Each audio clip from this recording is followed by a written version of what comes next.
In the year 2012-20, humanity unlocked the stars with a fiery ambition. Antimatter drives, once the stuff of theoretical physics, became reality. They pushed ships to 90% of the speed of light, piercing the fabric of space-time itself. With this newfound power, humanity turned its eyes to the centre of the galaxy, the realm of the supermassive black hole Sagittarius, a star. It was a place of unimaginable gravity, where stars were devoured like so many forgotten dreams. On board the science vessel Eternity, Geoffrey Tate, an unassuming astrophysicist with greying hair and haunted eyes, stood at the forefront of this mission.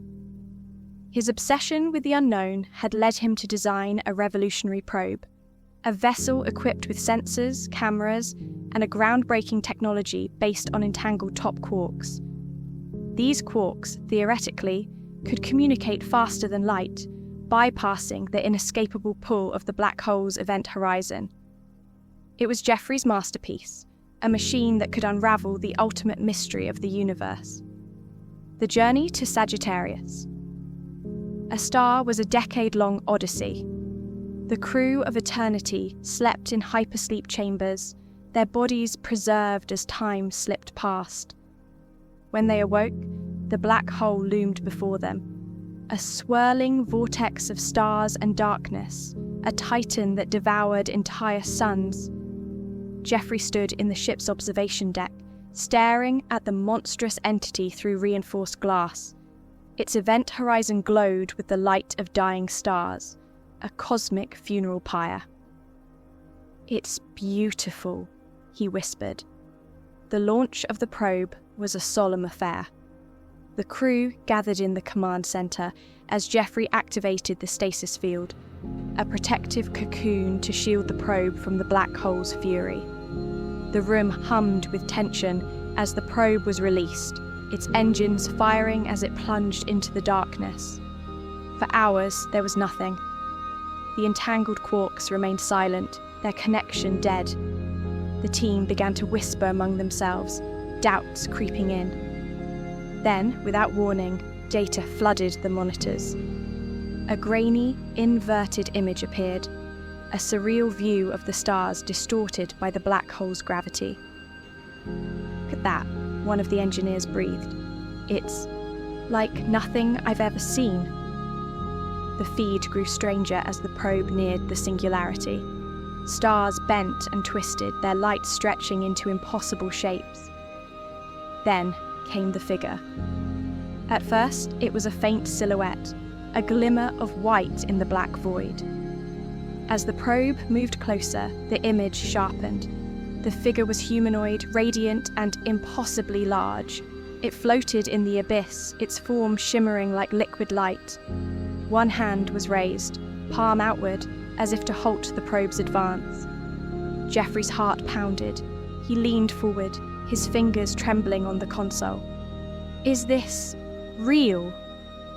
The figure's mouth opened, and though there was no sound, words appeared on the screens, translated into every known language. "This is too soon for you to discover."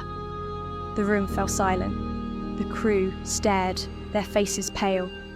Geoffrey felt a chill crawl up his spine. The figure's expression shifted, its luminous eyes narrowing as if in warning. Suddenly, the feed cut out. The monitors went black, and the hum of the entangled quarks ceased. The probe was gone, swallowed by the singularity. Geoffrey slumped in his chair, his mind racing. What had they seen? A deity? An alien intelligence? The universe itself? Given form? The questions swirled like a storm, each one more terrifying than the last. The crew debated furiously. Some demanded they launch another probe, while others argued they had gone too far already. Geoffrey said nothing. He sat in silence, replaying the figure's words in his mind. As days turned to weeks, the tension aboard Eternity grew unbearable. Strange malfunctions plagued the ship, flickering lights, garbled communications, and unsettling dreams shared by the crew. One by one, they confess to seeing the same figure in their sleep, its blazing form a harbinger of something vast and unknowable. Geoffrey became consumed by the mystery. He locked himself in his lab, poring over the data from the probe. The entangled quarks, once inert, now pulsed faintly, as if trying to communicate. He devised new algorithms, desperate to decipher their message. Then, one night, it happened. The quarks flared to life, their signals coalescing into a single haunting image. The luminous figure, its hand still raised. A voice echoed in Geoffrey's mind, ancient and sorrowful. "You have seen what you should not. Turn back or be consumed." The next morning, the captain ordered the ship to return to Earth. But as they prepared for the journey home, the black hole began to stir. Jets of energy erupted from its core, and the gravitational field intensified. The ship's instruments went haywire, and the crew scrambled to stabilize their course. Geoffrey stood at the observation deck, watching as the black hole seemed to pulse, its darkness alive with intent. He realized the truth. They had awakened something within the singularity, something far beyond human comprehension. The eternity escaped, but the journey home was fraught with nightmares. The crew avoided Geoffrey, their gazes filled with fear. He had brought them too close to the edge, and they knew it. When they finally reached Earth, Geoffrey was a changed man. He resigned from the mission, retreating to a secluded cabin in the mountains. But the dreams followed him, and the faint pulse of the entangled quarks haunted his instruments. Years later, his journals were found, filled with frantic writings about the figure and the warning it had given. He had become convinced that humanity was not ready for the truths hidden within the black hole, that to pursue them would invite ruin.